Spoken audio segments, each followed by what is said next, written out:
What if I told you that the most powerful part of your day happens before the world even knows you're awake? Not the workout, not the coffee, not the scrolling.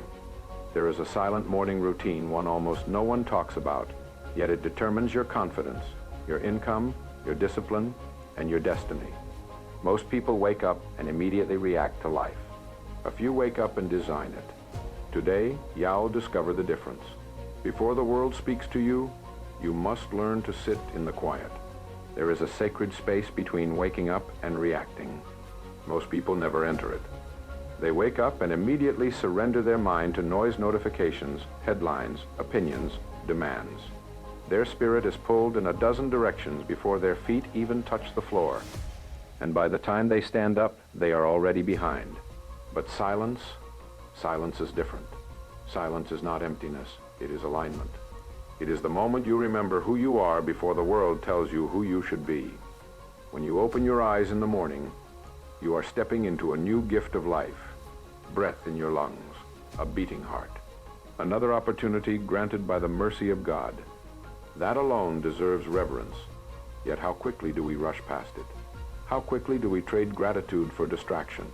Silence before stimulation is an act of spiritual discipline. It is choosing presence over panic. It is choosing awareness over anxiety.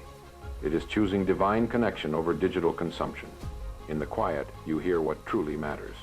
The noise of the world creates comparison. Silence creates conviction. The noise creates fear. Silence restores faith. The noise tells you what you lack. Silence reminds you of what you've been given. There is something deeply emotional about those first few minutes alone with your thoughts.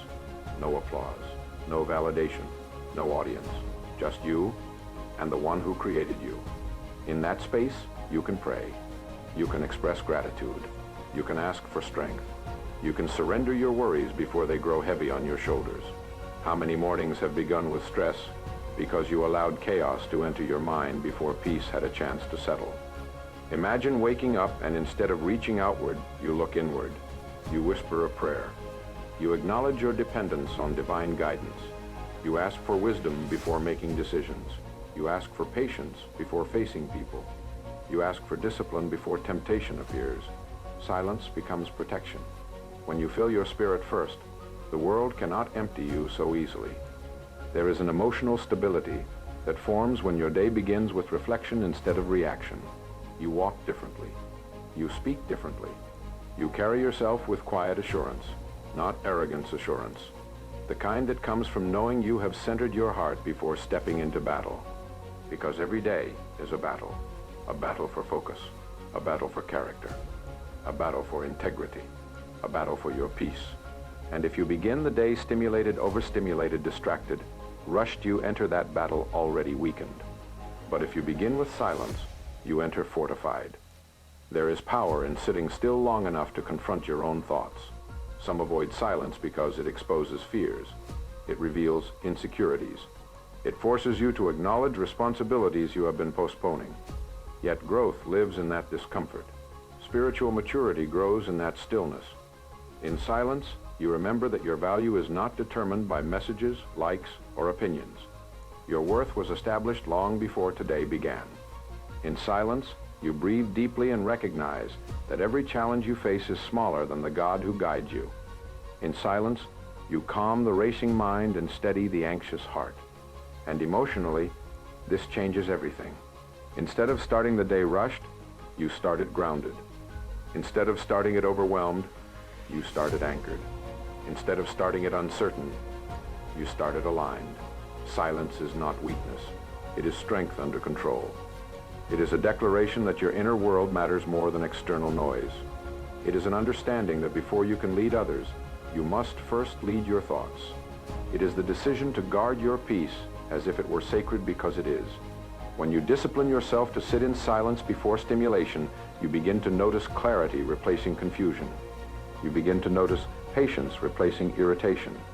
You begin to notice confidence replacing insecurity. The world may rush, the world may shout, the world may demand.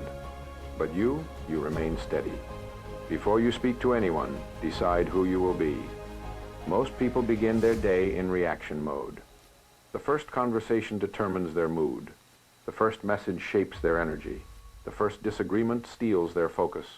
They allow interaction to dictate identity. But a disciplined individual understands something powerful.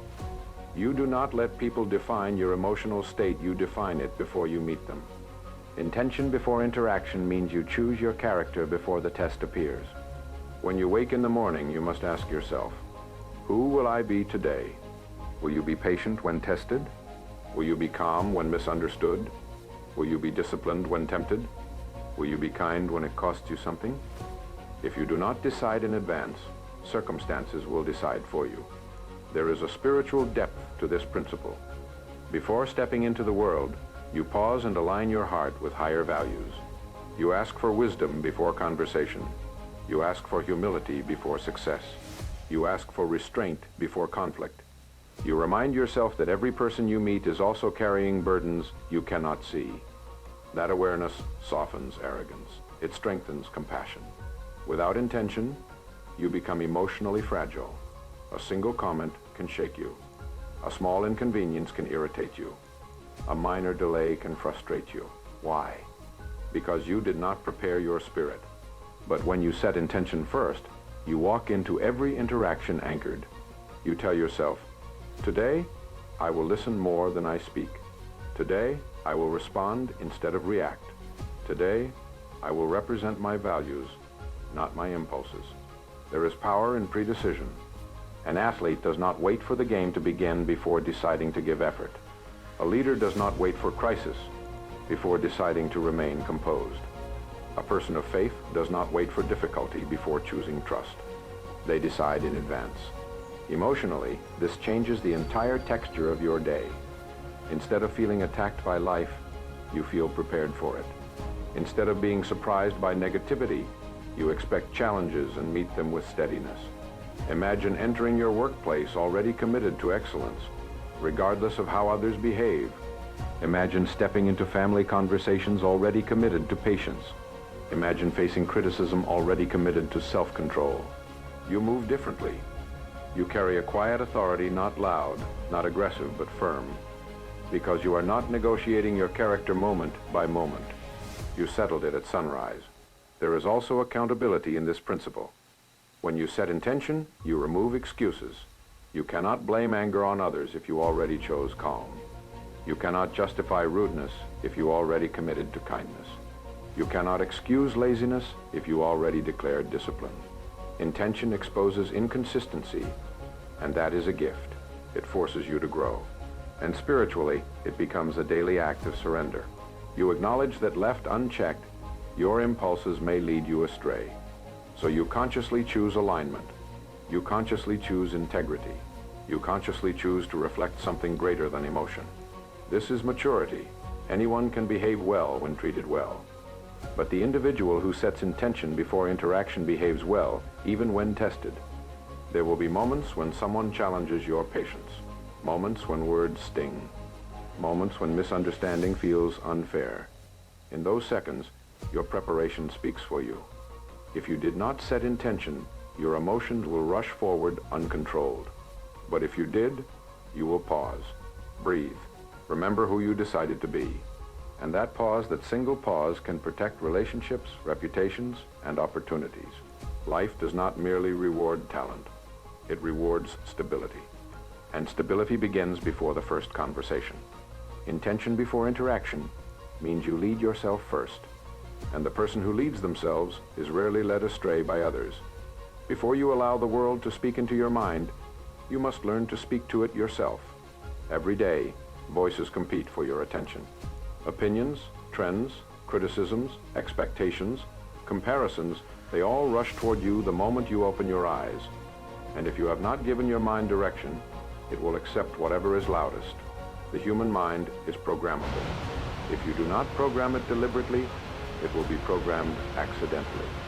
Self-instruction before influence means you choose the narrative before the noise begins.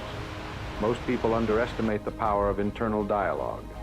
They think thoughts simply happen. They believe emotions simply appear. But what you repeatedly tell yourself becomes your identity. What you affirm internally becomes your standard externally. If you wake up and say nothing to yourself, the world will speak first. And the world is not always kind. It will tell you that you are behind. It will tell you that you are not enough. It will tell you that others are ahead. It will tell you that your mistakes define you. But self-instruction is an act of authority over your own spirit. It is standing in the quiet of the morning and saying, "Today, I choose discipline over distraction. I choose faith over fear. I choose growth over comfort. I choose integrity over impulse." There is something deeply emotional about taking control of your inner voice, because for many, that voice has been critical for years. It has repeated old failures. It has replayed embarrassment. It has magnified insecurities. And those unchallenged thoughts have quietly shaped behavior. But when you begin to instruct yourself intentionally, something shifts. You stop being a victim of your thinking and become the director of it. Spiritually, this is a form of stewardship. Your mind is a gift. Your consciousness is sacred territory. And just as a garden must be cultivated to prevent weeds, your thoughts must be cultivated to prevent negativity from taking root. In the morning, before influence arrives, you align your mind with higher truth. You remind yourself that your worth was not established by yesterday's performance. You remind yourself that setbacks are lessons, not labels. You remind yourself that strength grows through resistance. You remind yourself that you are accountable for your actions and empowered to improve them. You speak life into your own heart. And emotionally, this creates resilience. Because once the world begins speaking, once criticism appears, once comparison tempts, once pressure builds, your mind has already been fortified. Consider how many people are influenced simply because they lack internal clarity. They scroll and suddenly feel inferior. They listen and suddenly feel doubtful. They observe and suddenly feel inadequate. Not because they truly are, but because they never established their own narrative first. Self-instruction protects you from emotional drift. It anchors you before the waves hit. It reminds you of your purpose before distraction invites you elsewhere. And this is not blind positivity. It is disciplined awareness. It is not pretending challenges do not exist. It is preparing your mindset to face them with courage. There is power in looking at yourself in the quiet and declaring responsibility. I will not blame others for my reactions. I will improve where I am weak. I will act according to principle. I will honor the opportunities placed before me.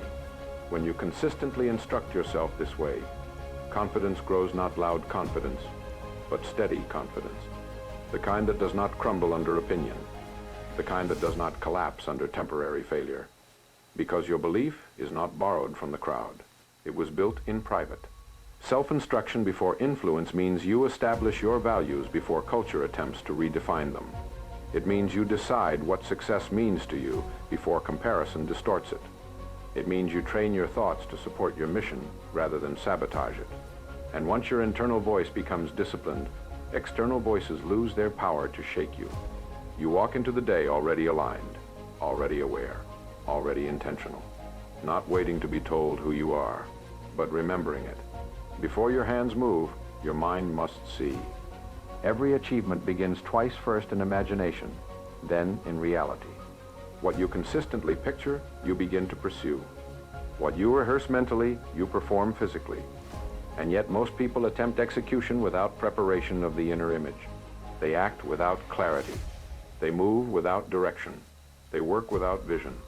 And then they wonder why effort feels scattered. Visualization before execution means you see the outcome clearly before taking the first step. In the quiet of the morning, before the demands begin, you close your eyes and mentally walk through your day. You see yourself focused. You see yourself disciplined. You see yourself calm under pressure. You see yourself completing what you start. You see yourself responding wisely when challenged. The mind does not sharply distinguish between a vividly imagined experience and a real one.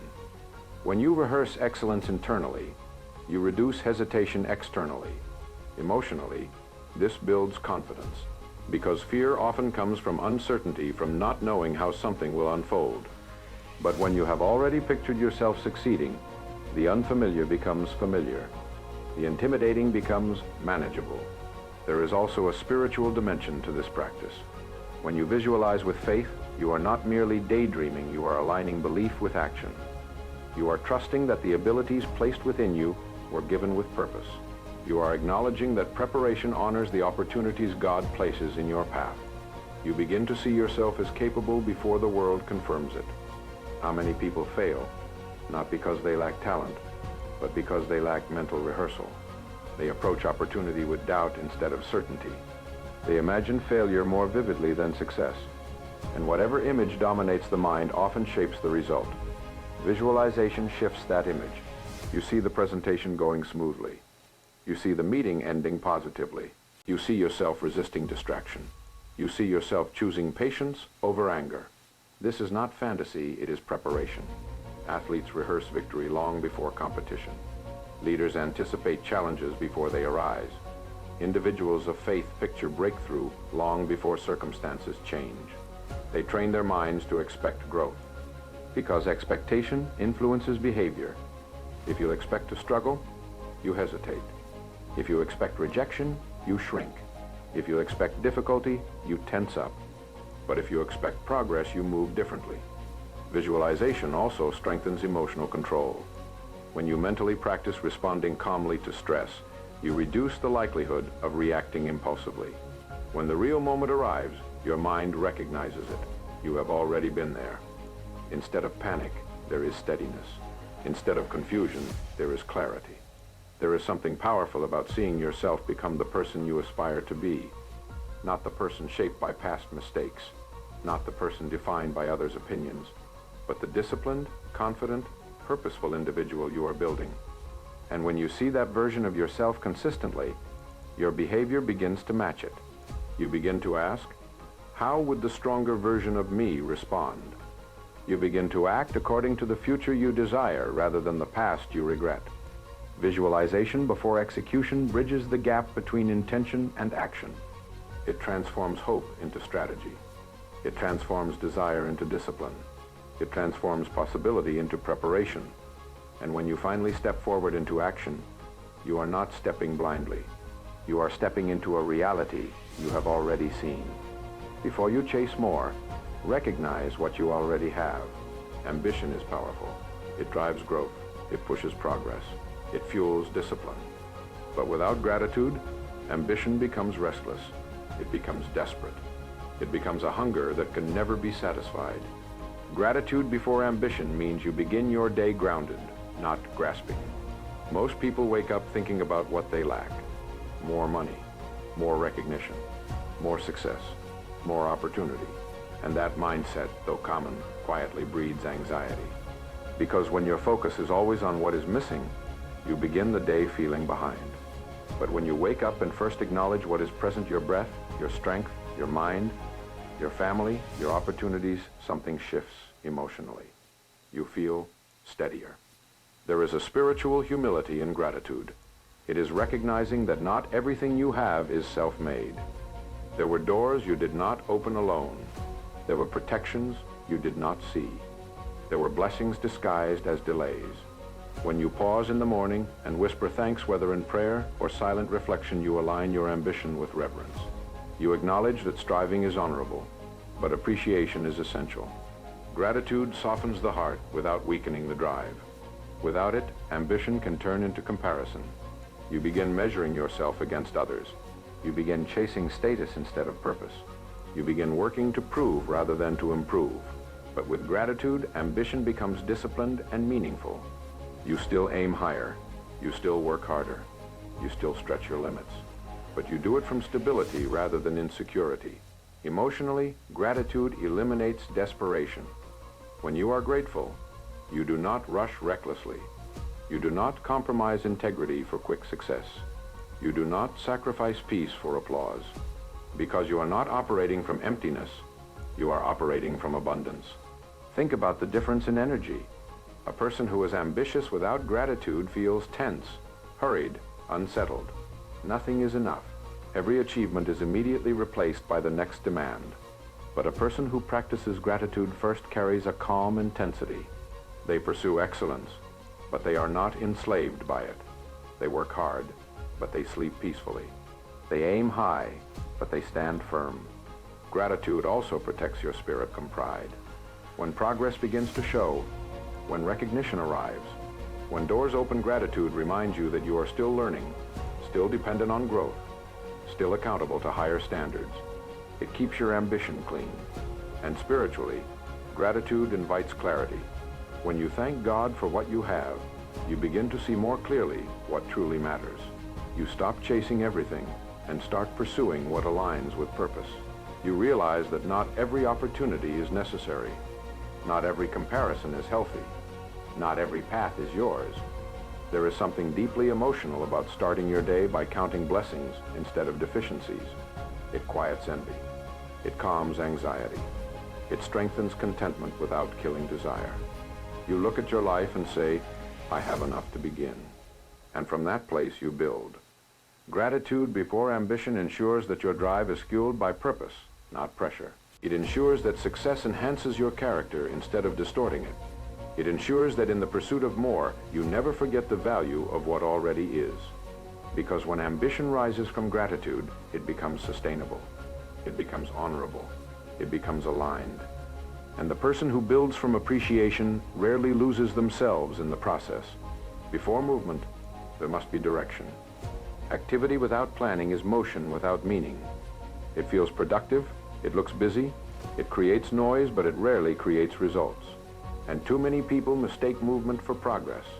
They fill their day with tasks, calls, messages, errands, and obligations, yet at the end of it all, they feel strangely empty because they were active but not intentional. Planning before activity means you decide what matters before the day begins to demand everything. The morning is sacred ground for clarity. Before emails arrive, before phones ring, before requests interrupt your focus. In that quiet window, you take control. You decide what deserves your energy and what does not. Without planning, you become a servant to urgency. With planning, you become a steward of priority.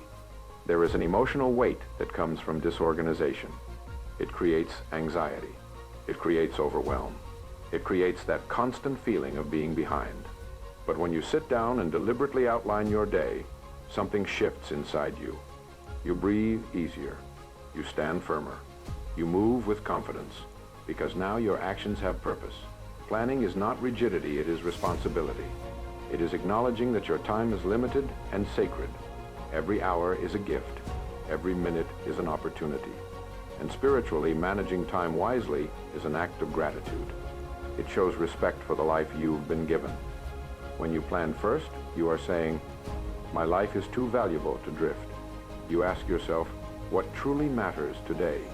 What will move me forward? What requires my best focus? And you commit to those things before distractions compete for attention. Most people allow their schedule to be shaped by interruption. They respond to whatever is loudest. They chase small tasks because they are easier. They delay meaningful work because it requires concentration. And by evening, they are exhausted but unfulfilled. Planning prevents that. It forces you to confront reality. It forces you to prioritize growth over comfort. It forces you to choose discipline over impulse. Emotionally, this builds strength. Because every time you follow a plan you created, you reinforce trust in yourself. You begin to believe in your own word. You say you will complete something, and you do. That consistency builds confidence quietly but powerfully. Planning also reduces stress before it appears. When challenges arise, and you are not shaken, you already know what must be done. You already know what can wait. You already know your direction. That clarity keeps you steady. There is also humility in planning. It acknowledges that success is not accidental. It is constructed, brick by brick, decision by decision, hour by hour. And spiritually, planning aligns effort with purpose. It prevents waste. It protects focus. It ensures that the talents and opportunities entrusted to you are used wisely rather than carelessly. When you plan before activity, you stop reacting to life and begin designing it. You no longer wake up hoping the day turns out well. You wake up prepared to make it count, because busyness impresses people. But disciplined planning produces results. Before the test appears, the decision must already be made. Most people wait to see how they feel. They wait to see how the situation unfolds. They wait to see if conditions are favorable. And in that waiting, their standards quietly lower. The discipline weakens. The promises bend. But commitment before circumstances means you decide who you are regardless of what happens. It is easy to be disciplined when you feel motivated. It is easy to be patient when people are kind. It is easy to stay focused when there are no distractions. But true strength is revealed when conditions shift. Commitment says, I will remain steady even when the situation is not. Emotionally, this creates resilience. Because if your behavior is dependent on circumstances, then your peace is fragile. A delay can break you. A criticism can derail you. A setback can discourage you. Your stability rises and falls with events. But when commitment is established first, circumstances lose their control. You wake up and declare, today I will act according to principle, not pressure. You decide, I will complete what I start. You affirm, I will control my reactions. And once that internal contract is signed, the external environment becomes secondary. There is something deeply spiritual about this kind of resolve. It reflects faith. Faith that your effort matters even when results are delayed. Faith that integrity is valuable even when unnoticed. Faith that discipline will bear fruit in due time. You commit before the reward is visible. This separates the emotionally driven from the purpose-driven. An emotionally driven person works when inspired. They are kind when appreciated. They are focused when comfortable. Their consistency fluctuates with mood. A purpose-driven person commits in advance. They understand that feelings are temporary but values are permanent. They anchor their behavior in conviction, not convenience. Consider how powerful this is in moments of challenge. When exhaustion whispers, rest later. When distraction whispers, it doesn't matter. When doubt whispers, you're not capable. If commitment has already been established, those whispers lose influence. You remember your promise. You remember your intention. You remember the standard you set in the quiet of the morning, and you move forward anyway. Emotionally, this builds unshakable confidence. Not loud confidence, disciplined confidence. The kind that comes from knowing you do not abandon yourself when things become difficult. The kind that forms when you honor your word, even when no one is watching. Circumstances are unpredictable. They change without warning. They test without notice. If you allow them to dictate your commitment, you will live in constant instability. But when commitment comes first, you become the stable force. Spiritually, this reflects surrender to higher principles rather than surrender to pressure. It is saying, I will do what is right, not what is easy. It is trusting that obedience to discipline is more important than comfort in the moment. You understand that storms do not cancel purpose. Delays do not cancel destiny. Obstacles do not cancel growth. They test commitment. And when commitment stands firm before circumstances shift, you walk through adversity with steadiness instead of panic, because you already decided who you would be. Tomorrow morning, before you reach for your phone, pause. Sit in silence. Direct your thoughts. Decide who you will be. The world does not control the quality of your day, your preparation does. Design your morning carefully, and you will design your future deliberately.